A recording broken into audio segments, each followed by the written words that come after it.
नमस्कार, आप देख रहे हैं बियॉन्ड बॉर्डर्स और मैं हूं अनुज। दोस्तों, सवाल बांग्लादेश का नहीं है।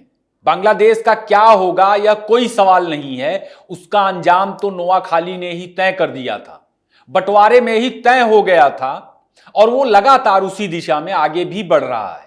सवाल तो यह है कि भारत का क्या होगा, क्योंकि अब पाकिस्तान में प्रशिक्षित आतंकी पता नहीं क्या करने बांग्लादेश की सीमा तक पहुंच रहे हैं रोज, और ना जाने कितने छिपे हैं भारत की सीमा के भीतर। रोज कार्रवाइयों में पकड़े जा रहे हैं। ना जाने कितने स्लीपर सेल होंगे भारत के अंदर। पाकिस्तान के रास्ते तो सीमा पर आ ही रहे हैं मोहम्मद यूनुस के बुलावे पर। मुझे नहीं मालूम कि भारत सरकार की योजनाएं क्या हैं, लेकिन एक्शन का सही टाइम आ चुका है। क्यों सही वक्त है? आज बांग्लादेश के अंदरूनी हालात पश्चिम के इशारे पर यूनुस के खतरनाक जिहादी प्लान के जरिए समझेंगे और यह भी समझने का प्रयास करेंगे कि भारत ने समय रहते चीजों को गंभीरता से नहीं देखा तो आखिर में सारा भार भारत के ऊपर ही आने वाला है, हमेशा की तरह। एपिसोड अंत तक देखें। बेहतर रीच के लिए ज्यादा से ज्यादा लाइक और शेयर करें। अपनी राय भी देते रहें जो हमारे लिए मायने रखती है। पिछले एपिसोड में कुछ साथियों ने क्वेश्चन मार्क के साथ डस्टबिन लिखा। उन्हें बता दूं कि जानबूझकर जस्टिन ट्रूडो के लिए डस्टबिन ट्रूडो बोला जाता है। यही नाम उसके लिए बेहतर है। एक भूल सुधार भी है दोस्तों। पिछले एपिसोड में कनाडा में जगमीत सिंह की पार्टी का नाम न्यू डेमोक्रेटिक पार्टी यानी एनडीपी है। गलती से मैं टीडीपी बोल गया था, माफ करें, उसे हटवा दिया गया है। तो चलिए आज की चर्चा शुरू करते हैं। दोस्तों, शेख हसीना को हटाने की क्रांति करने वाली बांग्लादेश की तमाम राजनीतिक पार्टियों का हाल इस वक्त काटो तो खून टाइप का है। क्या कहें, क्या करें, किससे कहें? मोहम्मद यूनुस की प्लानिंग ने सभी विपक्षी पार्टियों को हिला के रख दिया है। रविवार को ढाका ट्रिब्यून के डिजिटल एडिशन ने डायचे वेले का एक आर्टिकल छापा, जिसे आप स्क्रीन पर देख रहे होंगे। डायचे वेले जर्मन सरकार के पैसों से चलने वाला मीडिया आउटलेट है, जैसे बीबीसी ब्रिटेन का। डायचे वेले की रिपोर्ट के मुताबिक शेख हसीना के खिलाफ आंदोलन चलाने वाले छात्रों का धड़ा यानी एंटी डिस्क्रिमिनेशन स्टूडेंट्स मूवमेंट नागरिक समाज के साथ मिलकर बांग्लादेश में एक नया राजनीतिक दल लॉन्च करने जा रहा है। दल बनाने की बेसिक चीजें जैसे घोषणा पत्र और संविधान वगैरह पर काम चल रहा है, बहुत तेजी से काम चल रहा है। 2 महीने के अंदर यानी जनवरी तक इस नए दल को बांग्लादेश में जमीन पर लाने की तैयारियां हैं। आप जानते रहें कि एंटी डिस्क्रिमिनेशन स्टूडेंट मूवमेंट का पुनर्गठन करके जातीय नागरिक समिति नाम का एक संगठन पहले बनाया गया था। हम जिस रिपोर्ट की बात कर रहे हैं उसके मुताबिक नया राजनीतिक दल बनने के बावजूद दोनों यानी छात्र और नागरिक दल अस्तित्व में रहेंगे, लेकिन अराजनीतिक और स्वतंत्र रूप से काम करते रहेंगे। बाकी नए दल की वैचारिकी से सहमत जो भी छात्र, राजनीतिक समाज या फिर दूसरे दलों के नेता आना चाहेंगे नए दल में, उन्हें शामिल किया जाएगा। मामला कुछ अन्ना हजारे के भ्रष्टाचार आंदोलन के बाद आम आदमी पार्टी के गठन की तरह ही है। जिस तरह आम आदमी पार्टी बनी थी वैसे ही बांग्लादेश में भी, वैसी ही स्थितियों में बांग्लादेश में भी लगभग नई पार्टी बनाए जाने की तैयारियां हैं। खैर, बीएनपी हो या फिर जातीय पार्टी, डायचे वेले की रिपोर्ट में नया दल बनाने की तैयारियों को लेकर जिस तरह से प्रतिक्रियाएं आई हैं, उससे तो यही लगता है कि नया राजनीतिक दल अंतरिम सरकार यानी मोहम्मद यूनुस के प्रभाव में बनाया जा रहा है और इसी प्रभाव को लेकर राजनीतिक पार्टियों ने नए दल की एक तरह से आलोचना की। यूनुस की अंतरिम सरकार में छात्र आंदोलन के 3 प्रतिनिधि शामिल हैं।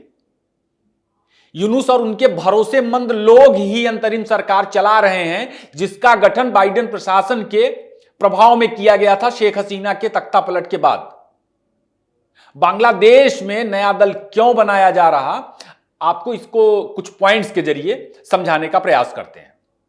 दोस्तों, पहली वजह तो यही समझ आ रही कि यूनुस बांग्लादेश पर अपना नियंत्रण बनाए रखना चाहते हैं।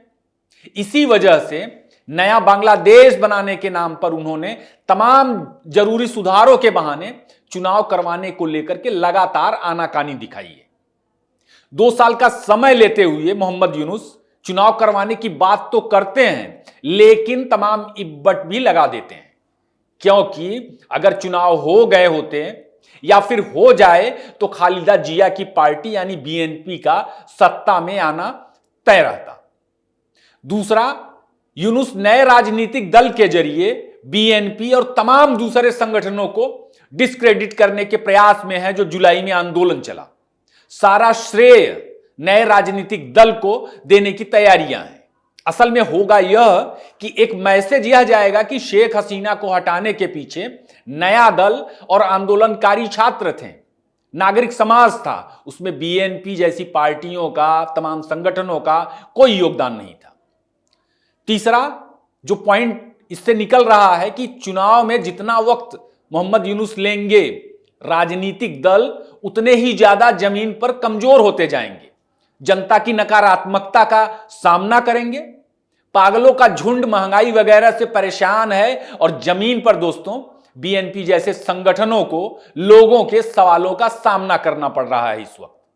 जाहिर है जमीन पर पकड़ कमजोर होगी तो नया दल नए बांग्लादेश बनाने के नाम पर तमाम नाकामियों का ठीकरा पुरानी पार्टियों के सिर फोड़ देगा कि नया बांग्लादेश बनाने में ये लोग अड़चन पैदा कर रहे हैं।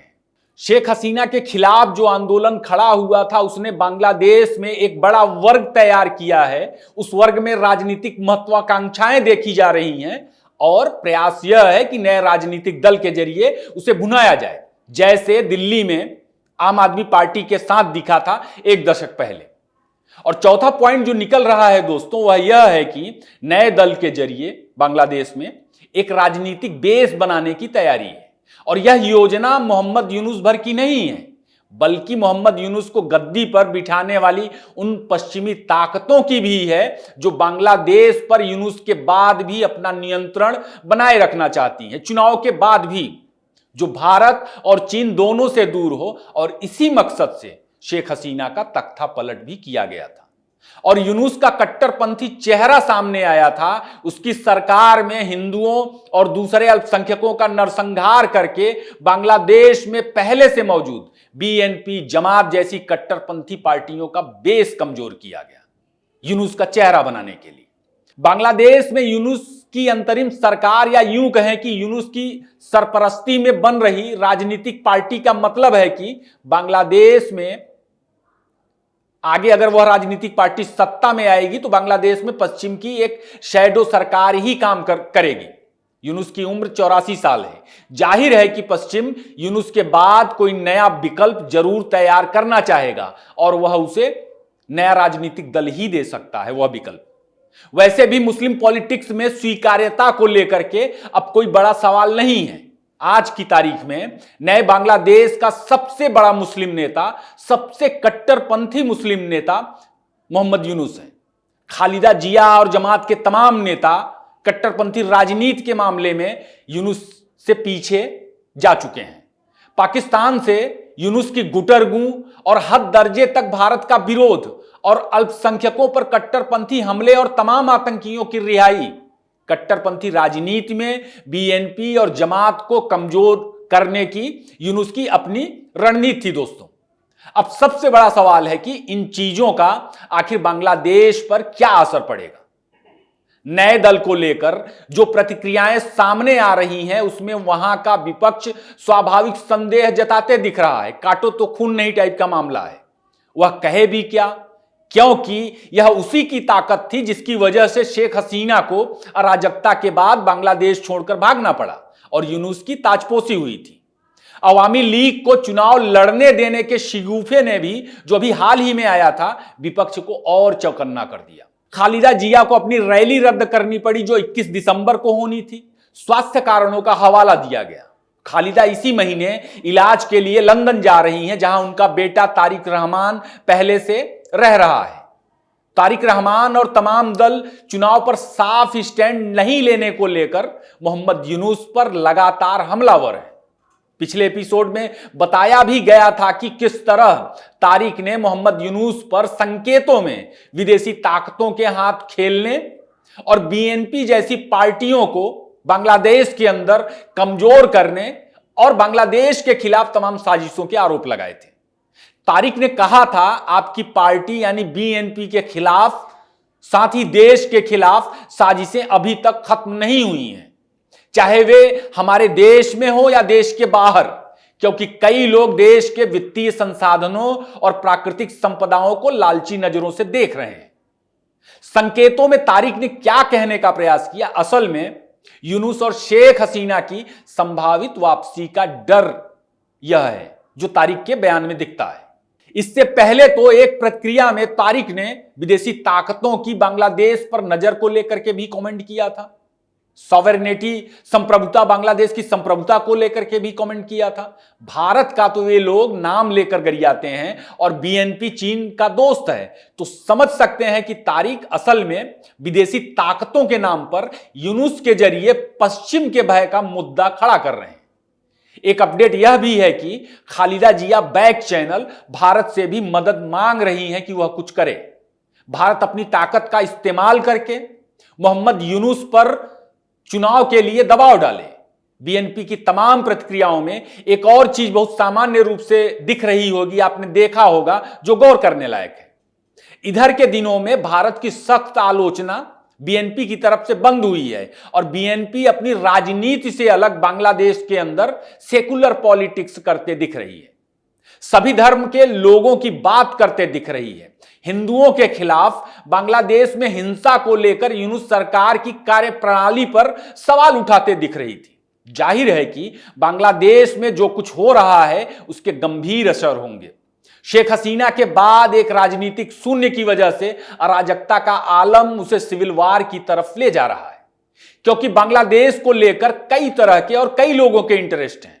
बांग्लादेश पर कई क्लेम आज की तारीख में साफ साफ नजर आ रहे हैं। मोहम्मद यूनुस की आत्मघाती जिहादी कोशिशों का नतीजा उसे बर्बादी की तरफ और कई टुकड़े, बांग्लादेश के कई टुकड़े करने की तरफ ही ले जाते दिख रही हैं। पश्चिम के लिए यूनुस और उसकी झोला छाप गैंग का क्लेम एक है। अब तक चीन के ज्यादा करीब खड़े रहे बीएनपी और जमात जैसे संगठनों का भी बांग्लादेश पर एक क्लेम है। बांग्लादेश में सक्रिय दर्जनों इस्लामिक आतंकी संगठनों का भी एक क्लेम है, जो इस्लामिक राज चाहते हैं, बांग्लादेश में शरिया व्यवस्था चाहते हैं, इस्लामिक स्टेट चाहते हैं और अब बहुत ज्यादा मजबूत हैं, उन्हें भी संभालना मुश्किल होगा। सेना का भी बांग्लादेश की सत्ता को लेकर के एक लालच लगातार दिखता रहा है और अराजक हालात जो बनते दिख रहे हैं बांग्लादेश में, सेना भी सत्ता की गुड़दौड़ में शामिल हो जाए तो हैरान नहीं होना चाहिए। यानी सेना का भी एक क्लेम है। अवामी लीग के लोग अभी भी बांग्लादेश में ही हैं। चूंकि विपक्ष की पूरी राजनीति उन्हीं को फोकस करके हुई है, तो बेचारे वे भी अलग थलग होने की स्थिति में एक टुकड़ा बांग्लादेश का क्लेम करेंगे ही। और वहां के अल्पसंख्यकों यानी हिंदुओं और बौद्धों का भी बांग्लादेश पर एक क्लेम है, क्योंकि जिस तरह पागलों के झुंड ने उन्हें निशाना बनाया, अपने भविष्य को लेकर अब बहुत निर्णायक स्थिति में वे दिख रहे हैं। चीजों का असर तो फिलहाल यही दिख रहा है कि बांग्लादेश खंड खंड होने की कगार पर है। सरकार, पुलिस, सेना, प्रेस, राजनीतिक दल सबके सब अनिश्चय की स्थिति का सामना कर रहे हैं। फैक्ट्रियां बंद हैं, सैलरी मिल नहीं रही, महंगाई आसमान पर है, खाने तक के लिए अनाज नहीं है, गैस नहीं है, बिजली नहीं है, एक्सपोर्ट ठप पड़ा है, विदेशी मुद्रा भंडार खत्म होने की कगार तक जा रहा है, लोग बैंक लूट रहे हैं, कंट्रोल के लिए पुलिस है ही नहीं, लोग सड़क पर न्याय मांग रहे हैं। लेकिन बांग्लादेशी मीडिया भारतीय मीडिया की खबरों को अफवाह बताने में जुटा हुआ है और उधर मुख्य सलाहकार यानी मोहम्मद यूनुस का प्रेस सेक्रेटरी ही कह रहा कि बांग्लादेश में अंडरग्राउंड न्यूज़पेपर निकाले जा रहे हैं। वह कह रहा कि उन्हें एक्सपोज करिए, वहां कम सैलरी पर पत्रकारों का उत्पीड़न होता है। भाई साहब, गुप्त अखबार किस स्थिति में निकाले जाते हैं? यह तो सिविल वार जैसी स्थितियां ही हैं। शेख हसीना को लेकर जो आंदोलन शुरू हुआ था वह अभी तक खत्म ही नहीं हुआ, सड़क पर ही है। आज की तारीख में हर दूसरा आंदोलनकारी सड़क पर है बांग्लादेश में।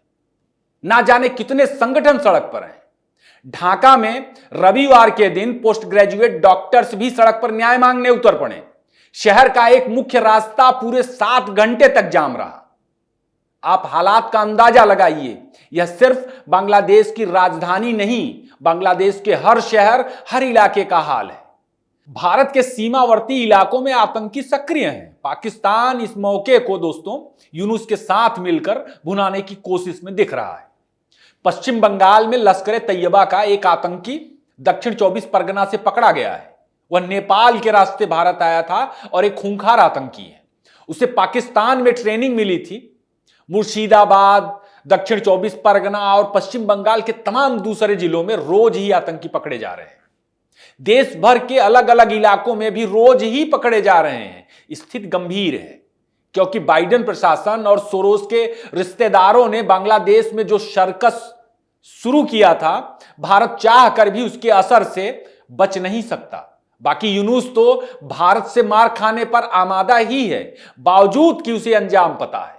जंग लड़ेगा, 2-4 हजार बांग्लादेशी जिहादी मारे जाएंगे और वह उन्हीं लाशों के जरिए नए राजनीतिक दल की जमीन तैयार करेगा बांग्लादेश में, जो भारत के खिलाफ पूरे क्षेत्र में पश्चिमी हितों को लंबी अवधि तक बांग्लादेश में मजबूत बनाएंगी। जंग की चाहत रखने वालों को इस बात का भी ध्यान रखना चाहिए हमारी तरफ से।